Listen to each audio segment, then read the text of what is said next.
Welcome to the Xendo IOSS Shopify app setup. Let's get started. First, let's set up your Shopify store to collect taxes. Click Taxes and Duties, and to collect taxes in the EU, click the dash.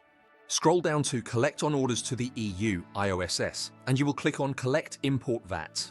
In the drop-down menu, you will select Austria as the registration country. For the IOSS VAT number, you will type in AU 4568939201 and click on Collect VAT.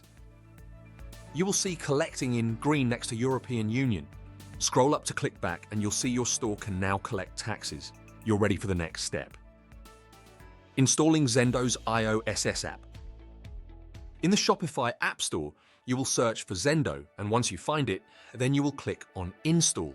At this point, you will then get an Install App pop-up that notifies you that the app needs access to view personal data, such as customers and store owner, and needs access to view and edit orders. Click on Install. And when the app is installed, you will arrive on the Home tab of Xendo IOSS for UK sellers. You will see 3 different tabs in the IOSS app. Let's start with the middle tab, called Webhooks. Webhooks are optional to help you connect Xendo with a third party. We have a webhook for order creations and order editing. This is something we have found that 3PLs find beneficial to ingest orders directly to their systems. As a next step, you will go to the Payment tab.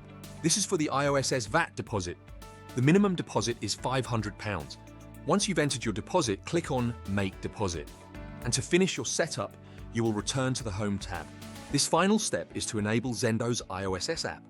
Click on Enable and voila! Congratulations, you're now all set and ready to ship in the EU.